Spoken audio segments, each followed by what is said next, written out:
El Evangelio nos regala la buena nueva que nos lleva a confiar en lo que Dios ha dicho y prometido.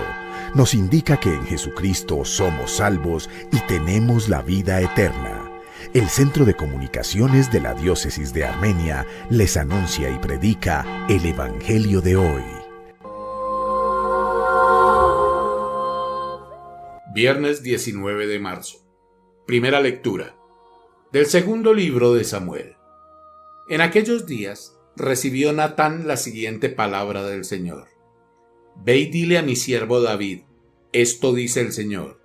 Cuando tus días se hayan cumplido y te acuestes con tus padres, afirmaré después de ti la descendencia que saldrá de tus entrañas y consolidaré su realeza. Él construirá una casa para mi nombre y yo consolidaré el trono de su realeza para siempre. Yo seré para él padre y él será para mi hijo. Tu casa y tu reino durarán por siempre en mi presencia. Tu trono permanecerá por siempre. Palabra de Dios. Te alabamos, Señor. Su linaje será perpetuo. Cantaré eternamente las misericordias del Señor. Anunciaré tu fidelidad por todas las edades. Porque dije, tu misericordia es un edificio eterno. Más que el cielo has afianzado tu fidelidad. Su linaje será perpetuo. Sellé una alianza con mi elegido, jurando a David mi siervo. Te fundaré un linaje perpetuo, edificaré tu trono para todas las edades. Su linaje será perpetuo. Él me invocará. Tú eres mi Padre, mi Dios, mi roca salvadora. Le mantendré eternamente mi favor y mi alianza con él será estable. Su linaje será perpetuo. Segunda lectura de la carta del apóstol San Pablo a los romanos. Hermanos, no fue la observancia de la ley, sino la justificación obtenida por la fe, la que obtuvo para Abraham y su descendencia la promesa de heredar el mundo. Por eso, como todo depende de la fe, todo es gracia. Así, la promesa está asegurada para toda la descendencia, no solamente para la descendencia legal, sino también para la que nace de la fe de Abraham, que es padre de todos nosotros. Así dice la Escritura, te hago padre de muchos pueblos. Al encontrarse con el Dios que da vida a los muertos y llama a la existencia lo que no existe, Abraham creyó. Apoyado en la esperanza, creyó, contra toda esperanza, que llegaría a ser padre de muchas naciones, según lo que se le había dicho. Así será tu descendencia. Palabra de Dios. Te alabamos, Señor. Anuncio del Santo Evangelio según San Mateo. Jacob engendró a José, el esposo de María, de la cual nació Jesús, llamado el Cristo. La generación de Jesucristo fue de esta manera. María, su madre, estaba comprometida con José y antes de vivir juntos resultó que ella esperaba un hijo por obra del Espíritu Santo. José, su esposo, que era justo y no quería denunciarla, decidió repudiarla en secreto. Pero apenas había tomado esa decisión, se le apareció en sueños un ángel del Señor que le dijo: José, hijo de David, no tengas reparo en acoger a María, tu mujer, porque la criatura que hay en ella viene del Espíritu Santo. Dará a luz un hijo y tú le pondrás por nombre Jesús, porque él salvará a su pueblo de los pecados. Cuando José se despertó, hizo lo que le había mandado el ángel del Señor. Palabra del Señor.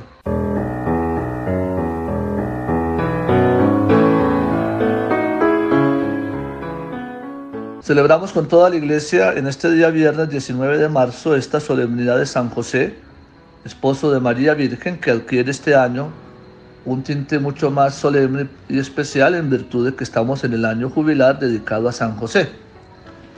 Escuchamos en la primera lectura en el segundo libro de Samuel una experiencia en la vida del rey David. David, una vez que conquista Jerusalén, que edifica su palacio, que manda a construir los palacios de sus militares, alguna vez en la terraza dijo: pero ¿cómo es posible que mis militares y yo estemos en hermosos palacios y el Señor Yahvé siga debajo de una carpa? Pues no, le voy a hacer un templo majestuoso, porque el Señor se merece lo mejor. Parecía una buena idea y él se la comenta al profeta Natán y el profeta lo felicita diciéndole: qué bueno que pienses así. Le voy a contar al Señor Yahvé tus buenas intenciones. ¿Qué sorpresa se llevó el profeta y qué sorpresa se llevó David? Que aunque era una buena intención, no era el momento oportuno. Se les olvidó a los dos consultar a Dios. Y por eso es el Señor quien le dice, dile a David que él no me va a hacer nada. Yo soy el dueño de todo el universo. Porque pueden ser buenas intenciones las que tenemos, pero hay que consultar con el Señor si es el momento oportuno. Esa será tarea más adelante de su hijo, de Salomón. Entonces Dios le dice, él no me va a construir nada. Dile que es al contrario. Soy yo quien le voy a hacer una casa. En la lengua hebrea, la palabra para hablar de casa como estructura material donde vive una familia es la misma palabra para hablar de descendencia, de hijos. Entonces le dice el Señor, dile a David que soy yo quien le voy a dar una casa, una descendencia. Es más, un fruto de sus entrañas en el futuro será aquel que va a gobernar para siempre. A uno de su descendencia yo le diré, yo soy tu padre y tú eres mi hijo. Y tu casa se va a sostener para siempre. Es la gran promesa hecha a David, que un descendiente suyo sería el futuro Mesías, el futuro Salvador del pueblo. Una profecía que se cumple como lo escuchábamos en el texto del Evangelio hoy. Cuando hablamos del Evangelio, para relacionarlo con la primera lectura, Mateo comienza con una larga genealogía para reafirmar cómo José, esposo de María Virgen, era descendiente del rey David y cumplía la profecía hecha ya en el libro de Samuel. Narra ese nacimiento y esa forma de haber sido engendrado tan particular que tuvo el Hijo de Dios. En la tradición judía, las bodas matrimoniales tenían 3 partes muy bien marcadas. La primera parte era el compromiso, cuando el novio iba a la casa de los suegros y en forma oficial pedía la mano de su esposa. Si llegaban a un acuerdo, el novio daba algo de su riqueza, que era la dote, que no era una compraventa pues como quien compra una res, sino que era un signo que manifestaba, así como yo me llevo una riqueza suya, suegro, que es su hija, pues yo le doy parte de mi riqueza para compensar su vacío. Era una práctica judía muy particular. Si llegaban a un acuerdo, ya quedaban oficialmente casados ante la ley de Moisés, pero cada novio, cada esposo, seguía viviendo en su propia casa. Ese era el primer paso.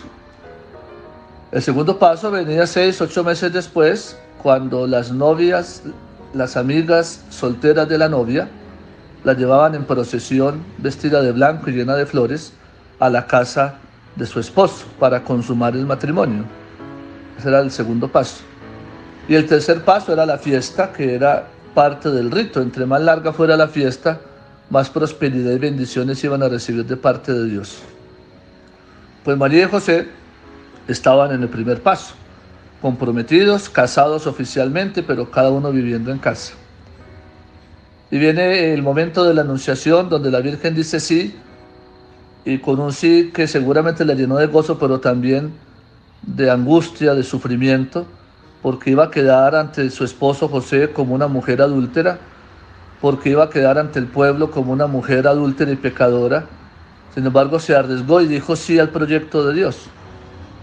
Cuando José se entera por boca de María que estaba esperando un hijo de un tal Espíritu Santo, que hasta el momento no era muy conocido, pues José tenía 2 caminos: o denunciarla ante las autoridades judías, entonces era condenada a morir apedreada, o él mismo repudiarla en secreto, es decir, echarse para atrás en el compromiso, y no tenía que dar explicaciones. José, pensando en María, pensando en su integridad, porque la amaba en todo su ser, decidió repudiarla en secreto. Cuando había tomado esa decisión, José recibe su propia anunciación, que fue justo lo que escuchamos en el Evangelio de hoy. Y también el ángel le dice, mira, no tengas reparo, María sí espera un hijo del Espíritu Santo. Tú serás el padre adoptivo, tú le pondrás el nombre de Jesús. Esa era la tarea propia del papá, colocar los nombres a los hijos. José se despierta sin cuestionar la voz del ángel, sin pedir explicaciones. Se despierta y cumple la voluntad de Dios. La acoge como su esposa y forman la familia. Una imagen hermosísima en la vida de José, que hoy en su fiesta tendríamos que resaltar al menos 4 de sus grandes realidades de vida que nos sirven a todos de modelo. Primero, la imagen de José como el fiel escucha de la palabra de Dios para obedecerlo. De eso todos tenemos que aprender. La palabra de Dios que escuchamos no es para criticarla, no es para cuestionarla, no es para negociarla. Es para obedecerla, como decimos en el lenguaje popular, sin chistar, sin dilatarla, sin desplazarla. Ese fue José, el hombre de la escucha atenta y silenciosa de la palabra de Dios, el hombre capaz de cumplir la voluntad de Dios, aunque muchas de estas realidades no las entendía. Segundo, aparece la imagen de José como el esposo fiel y casto, que respeta la vocación de María, que fue el custodio de la Virgen de Nazaret, que como esposo estuvo siempre cerca de ella, fortaleciéndose en su hogar, acompañándola en la tarea que el Señor les había encomendado. Por eso José es el patrono de los esposos, pidiéndole al Señor que les dé perseverancia, fidelidad, entrega al esposo en medio de su hogar. Tercero, aparece la imagen de José como el padre adoptivo, el padre responsable, el padre fiel. Tener que formar a un hijo que él sabía no era biológicamente de él, pero era la tarea que Dios le había encomendado, custodiar la familia de Dios que era su hijo Jesús.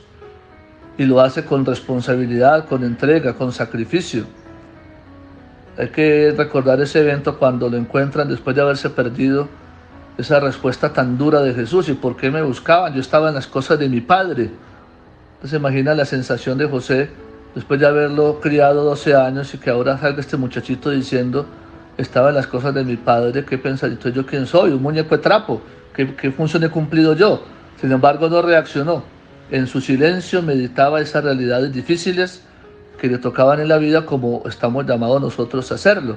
Por eso ustedes, padres de familia, una invitación para que perseveren en esa formación con sus hijos, aunque muchas de las cosas que tengan que vivir no las entienden en un primer momento. Y cuarto, aparece la imagen de José como el trabajador responsable. La fiesta que celebramos el 1 de mayo, San José Obrero, siempre es descrito como el hombre que era dedicado a la carpintería. Seguramente transmitió ese amor por la carpintería a Jesús, por eso era conocido Jesús como el hijo del carpintero. También José es el modelo de la vida laboriosa, del trabajo fiel, del trabajo responsable, del trabajo honesto. Por eso le invocamos para que conceda por su intercesión trabajo a aquellos que no lo tienen, para que aquellos que lo tienen lo valoren y lo aprovechen, para que en medio de ese trabajo alcancemos la santificación y la plenitud que viene del Señor. Finalmente quisiera recordarles en esta fiesta de San José, esposo de la Virgen, una imagen que es tal vez un poco desconocida. Siempre aparece José en esa fiesta de hoy con una vara florecida. Es una tradición que viene de un antiguo escrito llamado de los apócrifos, es decir, que es de la época de las Sagradas Escrituras, pero no fue reconocido como inspirado. Y se llama el apócrifo del nacimiento de la Virgen María. Dice ese evangelio apócrifo que cuando nace la Virgen, sus padres la entregan para que sea formada en el templo, junto con otras doncellas, para que después de cumplir 14 años, pues pudiera ser entregada en matrimonio al hombre adecuado. Dice ese evangelio apócrifo, la Virgen cumplió los 14 años y ya los sacerdotes le iban a dar el matrimonio y ella dijo, no, yo no puedo. Yo desde niña me consagré al Señor para ser virgen por el resto de mi vida. Y el sacerdote le dice, pero es que yo tenía también la promesa hecha a Dios. ¿Cómo hago yo para violar una promesa que ya he hecho? Entonces aquel sacerdote se reunió con los demás sacerdotes y llegaron a un acuerdo. Para no violentar la promesa, vamos a pedirle a Dios un signo. Y llamaron a todos los hombres, solteros o viudos, para que al estar frente a María Virgen, pues el Señor le diera el signo. Y el signo que propuso el sacerdote fue, como todos los sacerdotes, todos los hombres debían llevar una vara, que era el signo pues de la hombría de la época, dijeron, aquel a quien le florezca la vara o se pose el espíritu sobre él, pues ese es el llamado a ser el esposo. Fueron todos los hombres, José llevó su propia vara, y la vara que floreció fue la vara de San José. Y por eso la tradición dice, floreció la vara en aquel momento y salió una paloma de entre la flor que allí apareció. Por eso la figura de José en la fiesta de hoy siempre aparece con una vara florecida. Que San José también nos ayude a ser dóciles a la obra del Espíritu Santo, y a ser fieles al Señor. Que en este día en el cual la Iglesia nos concede la indulgencia, también podamos acercarnos con docilidad y un corazón contrito al Señor, pidiéndole perdón por nuestras faltas, pero ser enriquecidos con su gracia.